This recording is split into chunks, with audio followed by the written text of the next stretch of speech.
최근 검정 대표님이 아주 중요한 발언을 했습니다. 블랙컴뱃의 선수 비율을 외국인 7, 한국인 3으로 가져갈 예정이다. 혹은 한국인 비율을 더 줄일 수도 있다. 라고 발표를 하면서 이제는 정말 한국인이 웬만하게 강하지 않은 이상 블랙컴뱃 무대에 설 수 없는 발언을 하셨는데요.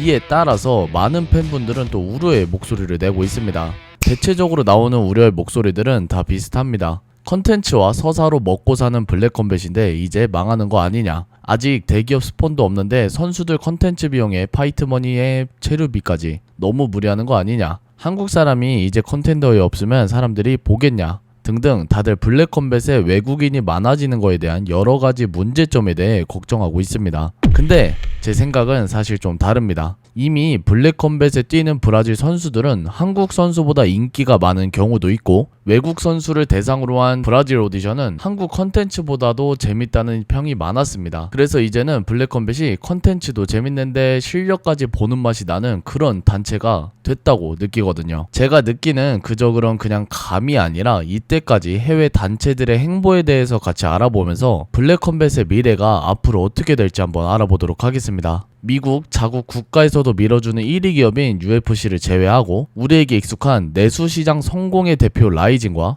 글로벌 시장 확장 실패의 대표 원챔피언십을 비교 대상으로 가져와 봤습니다. 첫 번째는 라이징입니다. 사실상 원챔피언십이 저물어 가고 아시아 1등 단체는 라이징이다 라는 말이 나오고 있죠. 일본 내수 시장을 잘 활용해 직관 관중을 5만 명 가까이 모으는 화력이 아주 미친 단체입니다. 이런 라이징은 왜 세계화를 안 하고 일본 내수 시장에 집중한 마케팅과 대회사 운영을 할까요? 그리고 일본 내에선 라이징이 왜 이렇게 인기가 많을까요? 한번 간단하게 알아봅시다. 첫째, 일본의 무도 전통. 일본은 유도, 가라데, 검도 같은 무도 문화가 오래 이어져 왔습니다. 이런 무도 문화들은 격투기 종목들을 단순 스포츠로 인식되게 만들지 않았습니다. 스포츠를 넘어서서 정신 수양, 철학까지 연결이 돼서 격투기 자체의 친숙도가 매우 높다고 합니다. 격투기를 친숙한 스포츠로 인식하는 게 우리나라와는 사뭇 다른 모습이긴 합니다. 둘째, K1과 프라이드의 향수. 2000년대 초반 프라이드는 지금의 UFC 포지션이었죠. 자국에서 세계 최고의 격투기 대회가 열렸었으니 그 향수가 분명히 존재할 것입니다.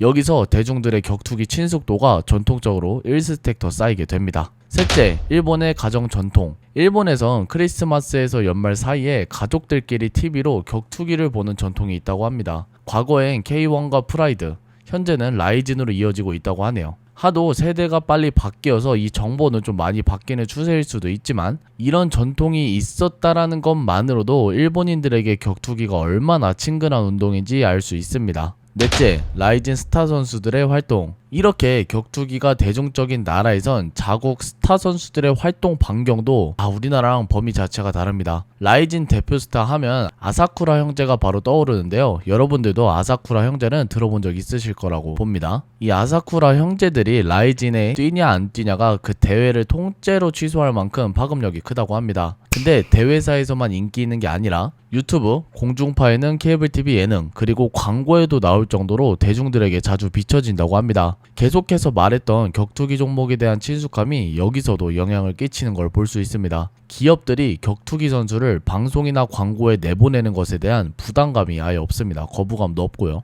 우리나라는 자국 리그 스타라 해도 큰 광고까진 찍기 어려운데 대단하고 되게 부러운 것 같습니다. 다섯 번째, 중계 계약. 라이징은 일본 내 매체, 아베마, 유넥스트, 스카파 등 다중 채널에서 배포하는 걸 적극적으로 활용한다고 합니다. 일본 내 격투기 시청자 숫자가 높으니 자연스럽게 계약도 높은 가격에 하게 되고 공중파 계약까지도 진행한다고 하네요. 실제로 계약을 높은 가격에 할 만큼 사람들이 많이 보냐 궁금하실 수도 있습니다. 그래서 제가 공식 수치를 한번 가져와 봤습니다. 2024년에 열린 슈퍼라이징 3 대회 때는 대회사 발표 기준 48,117명이 직관을 했고, 2022년에 열린 스페셜 매치 텐신 vs 타게루의 경기는 공식적으로 PPV 판매만 50만 장을 판매했다고 합니다. 블랙컴뱃으로 비하면 슈퍼매치가 껴있는 넘버링에 멤버십이 50만 명이 가입했다고 보면 좋을 것 같네요.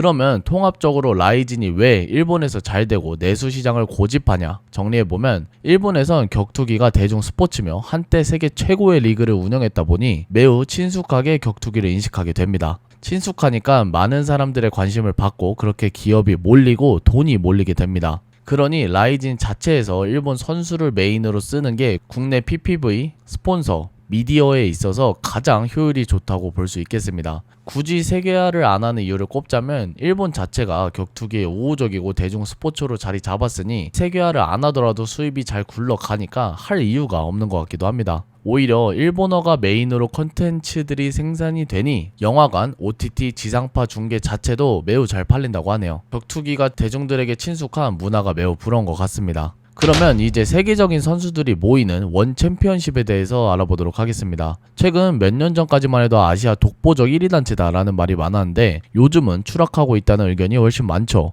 과연 실제로 추락 중인지 그리고 그 이유가 뭔지에 대해서 알아보도록 하겠습니다. 첫째, 원 챔피언십의 적자. 2023년 주주자료 기반 실적 분석 자료를 봐보면 매출은 6,800만 달러, 단기 손실은 마이너스 9천만 달러로 누적 손실액이 마이너스 5억 달러를 돌파했다고 합니다. 마이너스 5억 달러면 한화 6,962억 원 정도 되는 금액입니다. 심지어 24년 10월엔 수익성 확보를 이유로 직원 수십 명을 정리하고 했다고 하네요. 원 챔피언십 위기설은 그냥 소문일 뿐만이 아니라 사실로 확인이 됩니다. 둘째, 선수 대우. 국내에선 UFC 못 갈 거면 원챔이라도 가야 파이트머니를 먹고 산다는 말이 있었잖아요. 말이 그렇지 원 챔피언십에서는 경기를 정말 안 잡아준다고 합니다. 우리나라의 권원일 선수, 우성호 선수 등 원 챔피언십 출신 선수들이 공통적으로 하는 말도 경기를 안 잡아주고 계약은 또 이상하게 오지게 묶여있다. 계약 해지했어도 6개월에 타단체에서 못 뛰게 한다 라고 했었죠. 최근 UFC에서 휘테커와 붙었던 원 챔피언십 두 체급 챔피언 출신 대 리더도 경기 잡기가 어렵다 등으로 불만을 토로하며 UFC에 이적을 했었습니다. 그 이외에 다양한 스타 선수들도 경기를 안 잡아주고 운영에 불만을 가지며 이적한 선수들이 많습니다.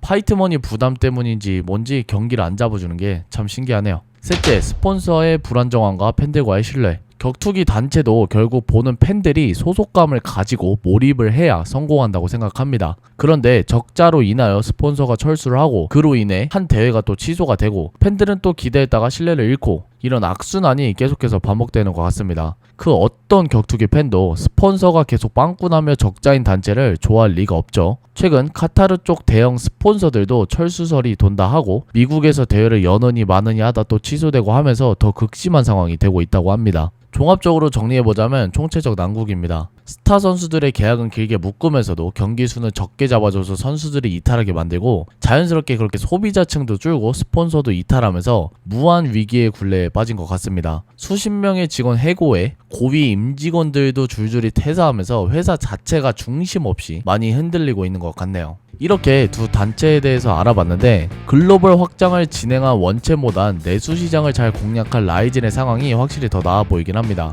근데 이걸 블랙컴뱃에 대입하면 내수 시장 공략만이 정답이라고 보여지진 않습니다. 라이진이 성공한 데는 과거 프라이드 시절부터 성공해온 일본의 격투기 우호 문화가 큰 역할을 했기 때문에 우리나라 상황과는 확실히 다르기 때문이죠. 원챔피언십은 브랜딩을 확실하게 잡지 못한 채 애매한 포지션으로 각국을 돌아다니며 세계화로 격투기 대회사를 확장을 했고 그런 애매함이 끝까지 이어져서 결국 캐릭터성을 잡지 못하고 망해가고 있습니다. 하지만 블랙컴뱃은 브랜딩이 확실하고 컨텐츠라는 강점이 확실합니다. 그러니까 갖고 있는 색깔이 확실한 단체예요. 그래서 원 챔피언십이 과도하게 세계화를 도전했다고 블랙컴뱃이 세계화에 도전하는 거에 비유하면 또 다른 비유라고 볼 수 있겠습니다. 하지만 두 단체에서 배울 점을 배워서 나아가야 하는 것은 맞습니다. 현재 블랙컴뱃보다는 두 단체가 큰 단체인 것은 맞고 블랙컴뱃이 앞으로 나아갈 땐 제일 성공한 UFC만 볼 게 아니라 그 밑에 있는 단체들도 유심히 봐야 하기 때문입니다. 블랙컴뱃이 외국인 7, 한국인 3의 비율로 가져가는 건 확실히 리스크가 있는 도전이긴 합니다. 국내를 넘어 세계로 나아가겠다고 발표하고 몸집을 키워가는 이상 세계적인 강자들을 영입하는 건 불가피한 일입니다. 자연스럽게 한국인 비율이 많이 줄어들게 될 거고 언어의 피로나 서사의 몰입도가 떨어져서 소비자들이 떨어져 나갈 수도 있습니다. 근데 이 리스크를 기회로 바꾸면 역으로 엄청난 이득을 볼 수 있을 거라 생각합니다.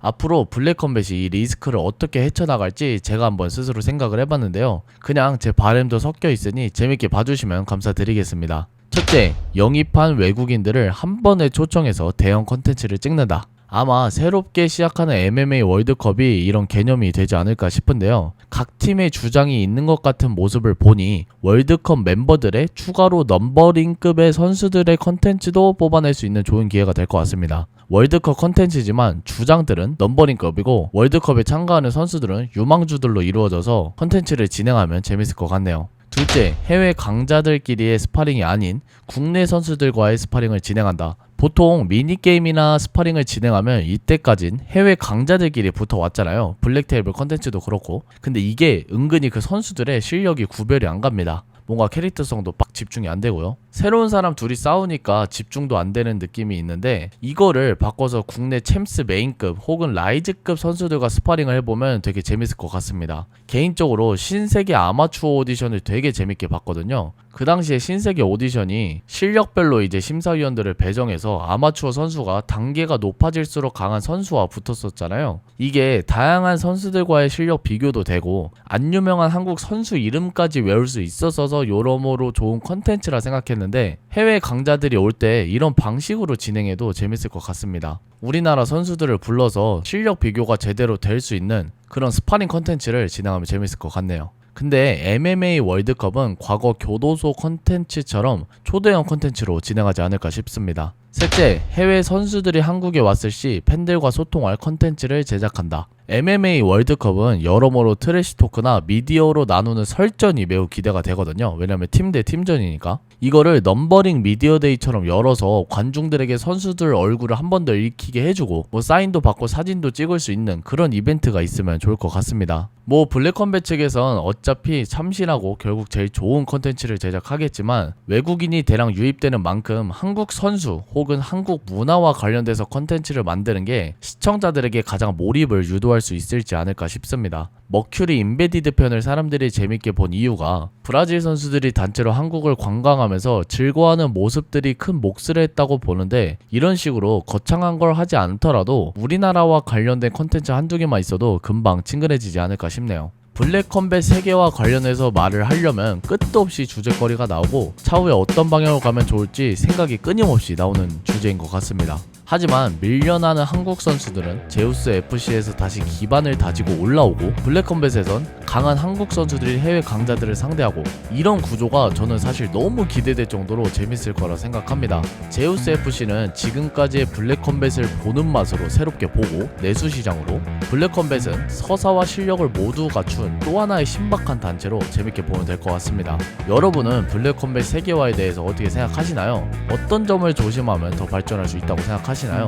다양하게 의견 남겨주시면 재밌게 대화해볼 수 있을 것 같습니다. 블랙컴뱃이 제 2막을 시작했는데 저도 격투기 팬으로서 열심히 응원하도록 하겠습니다. 지금까지 에이든 우지였습니다. 긴 영상 시청해주셔서 감사합니다.